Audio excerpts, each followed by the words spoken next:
Kenalkan, nama saya Emerin Senabaru dengan NIM 2003020199, kelas C semester 1, jurusan Administrasi Bisnis. Tujuan saya membuat video ini untuk memenuhi tugas mata kuliah pengantar Sosiologi, review buku ke-13. Sosiologi bersifat kumulatif dan progresif. Abstrak asumsi bahwa sosiologi bersifat kumulatif dan progresif adalah karakteristik dari kebanyakan pengajaran dan penelitian. Tetapi klaim semacam itu diragukan karena presentasi umumnya diberikan untuk pekerjaan yang dianggap asli, meskipun penilaian tersebut bersifat subjektif dan semakin mudah untuk membuat semakin sedikit orang yang mengetahui sejarah disiplin. Selain itu, fakta bahwa perubahan masyarakat membuatnya mudah untuk menghasilkan temuan yang tampaknya baru, meskipun menghasilkan data baru tidak setara dengan penambahan pemahaman sosiologis. Disiplin dilumpuhkan oleh prevalensi kekeliruan kata terbaru, ditambah dengan efek kesegaran dan pendeknya memori sosiologis. Akhirnya, menolak perspektif yang sudah mapan atas nama kemajuan adalah cara yang mapan untuk memperoleh reputasi. Kemajuan adalah topik yang mungkin menjadi perhatian sebagian besar akademis. Lagi pula, ini adalah suatu yang cenderung sering kita bicarakan saat kita mengukur kemajuan yang dibuat atau terkadang tidak oleh siswa kita.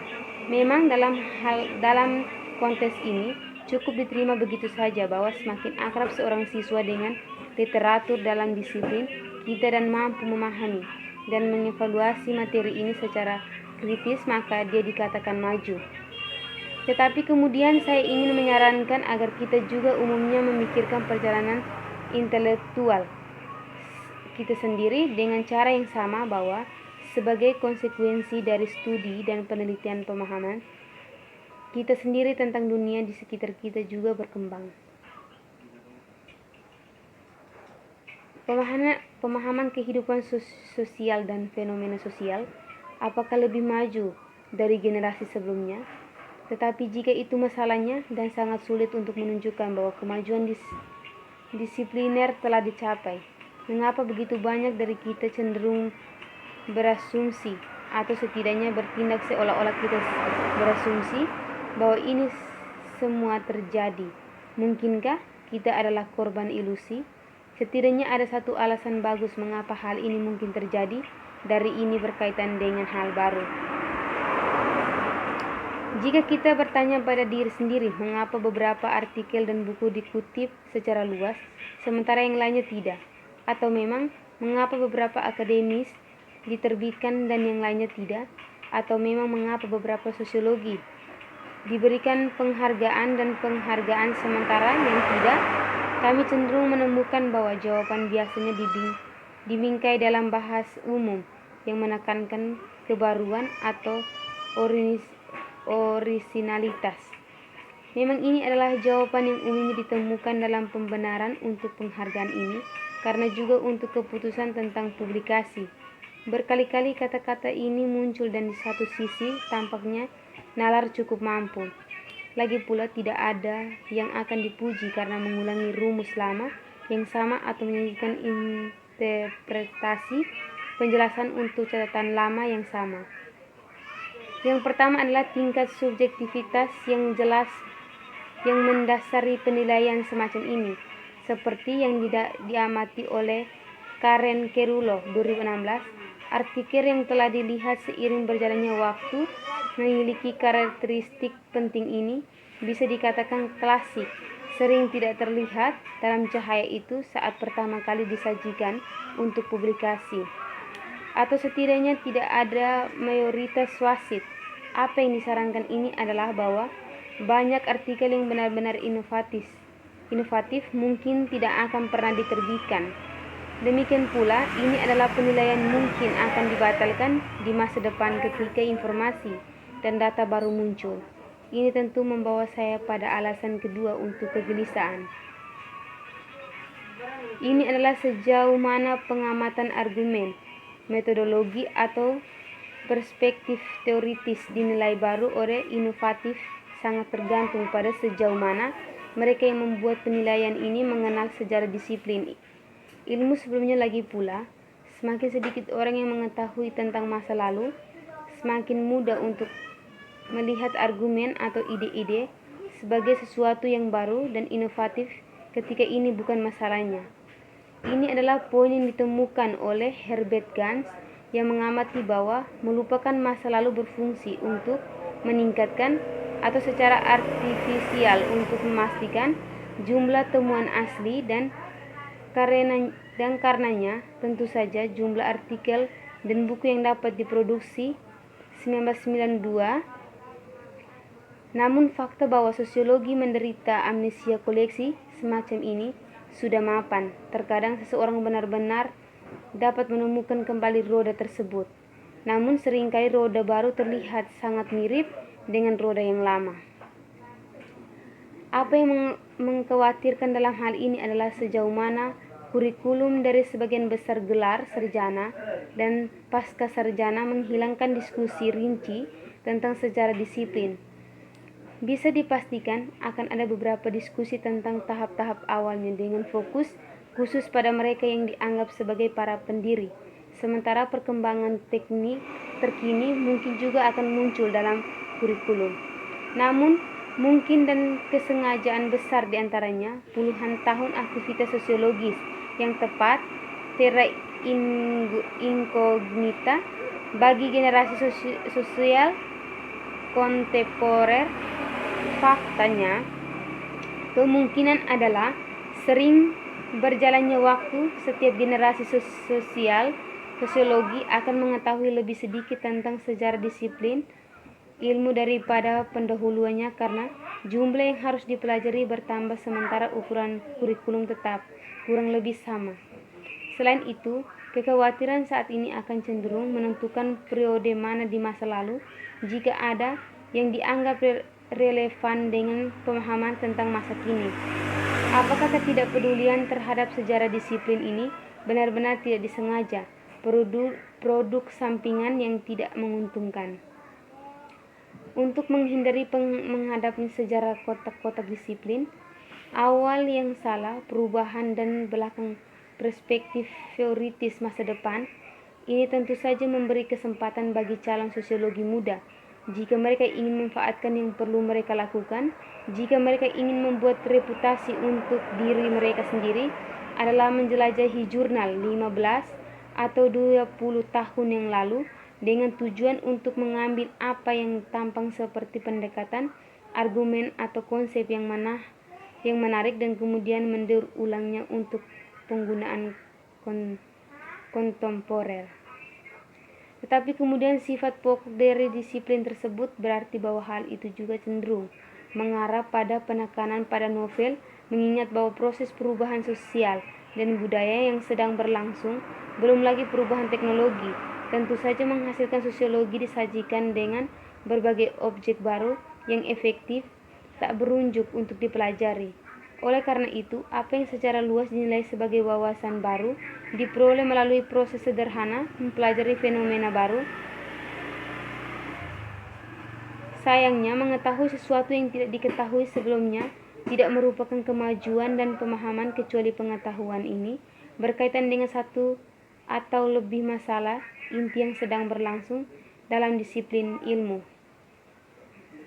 Sebagai pemahaman baru, itu tentu saja mungkin mengarah pada wawasan seperti itu, tetapi kenyataannya adalah bahwa kemungkinan besar sebagai besar studi semacam itu akan berdampak kecil atau tidak sama sekali pada tingkat pemahaman disipliner secara keseluruhan. Fakta bahwa sosiologi cenderung berasumsi bahwa memetakan perubahan yang terjadi dalam masyarakat merupakan tambahan nyata untuk pemahaman disipliner mungkin adalah salah satu alasan utama mengapa diasumsikan bahwa disiplin berkembang ketika ini tidak terjadi. Terlalu mudah misalnya untuk berasumsi bahwa studi tentang fenomena sosial utama seperti kelas sosial harus menghasilkan tambahan yang nyata pada pemahaman sosiologi. Namun meskipun Temuan yang berasal dari proyek semacam itu mungkin akan menambah pemahaman yang lebih dalam tentang masyarakat yang bersangkutan.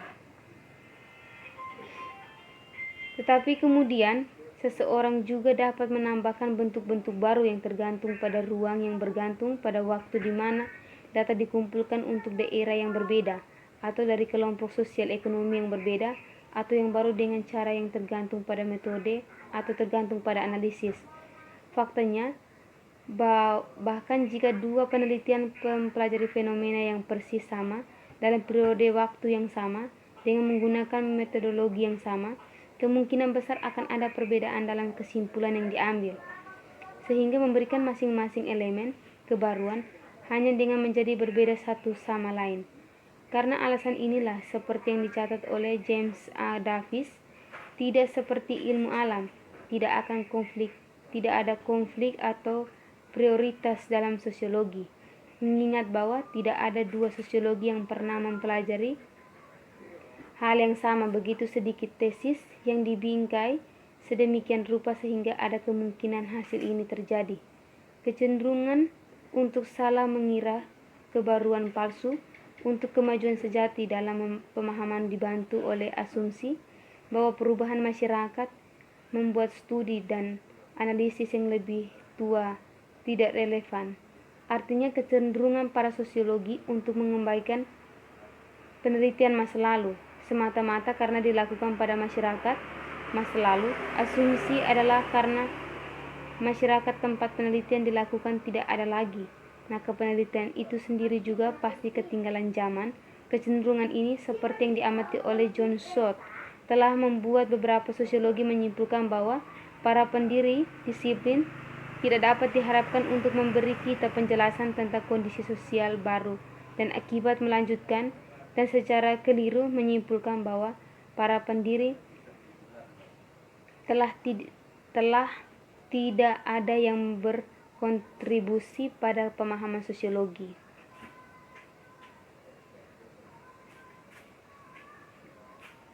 Kekeliruan terbaru.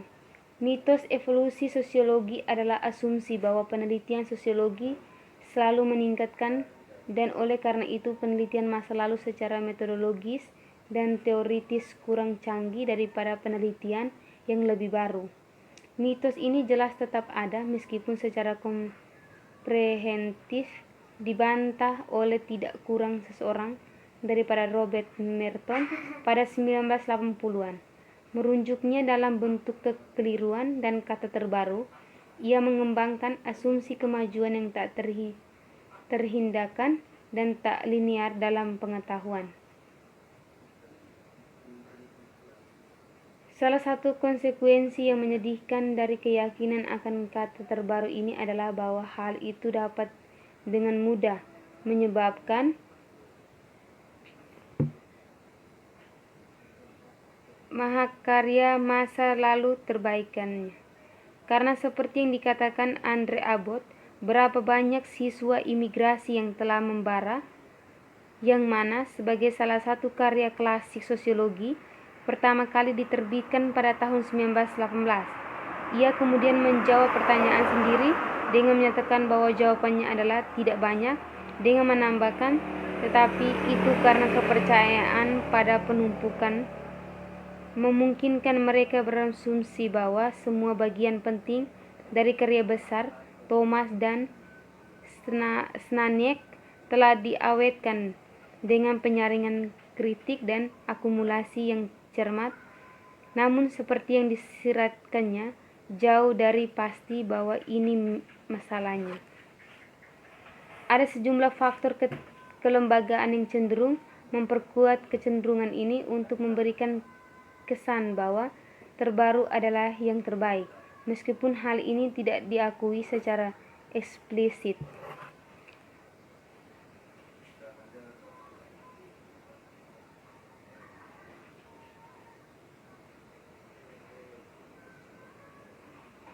Kekeliruan kata terbaru. Mitos evolusi sosiologi adalah asumsi bahwa penelitian sosiologi selalu meningkat, dan oleh karena itu penelitian masa lalu secara metodologis dan teoris kurang canggih dapat penelitian yang lebih baru.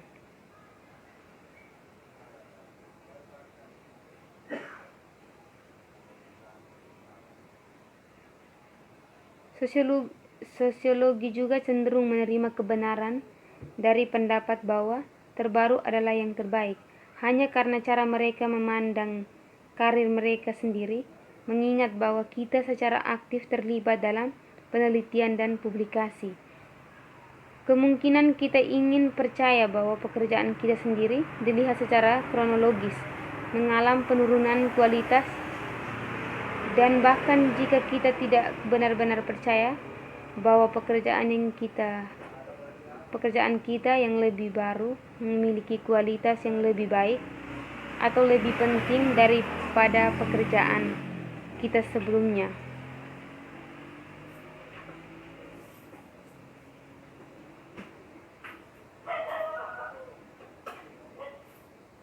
Cara lain untuk melihat keyakinan bahwa yang terbaru adalah yang terbaik adalah dengan menyadari seberapa pendek ingatan sosiologis.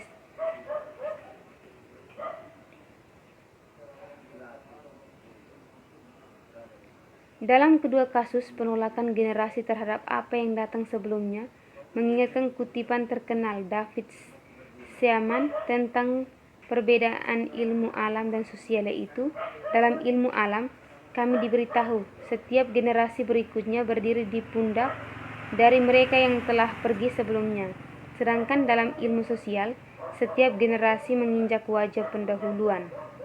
Apakah setiap generasi baru sosiologi benar-benar memperlakukan pendahuluan seburuk ini masih bisa diperdebatkan, tetapi yang jelas seperti yang ditunjukkan Abbott adalah bahwa praktik sosiologi empiris tampaknya sesuai dengan pola umum yang pertama kali dilaporkan oleh Mamen, yaitu bahwa setiap genera nampaknya hampir secara inher enggan untuk mengakui nilai dan kegunaan pekerjaan yang dilakukan oleh para pendahulunya, kecuali tentu saja para pendiri negara. Jadi, pada suatu waktu, para sosiologi dari satu generasi, daripada membangun prestasi pendahulunya, sibuk mengkritik kecenderungan teoretis mereka dan mengecilkan pencapaian mereka dan menyoroti kekurangan mereka, agak dalam cara remaja yang bingung bereaksi terhadap orang tua dengan tumbuh dewasa, atau seperti yang dikatakan Harvey Molotz, lebih singkatnya, sosiologi makan satu sama lain. Sekian dan terima kasih.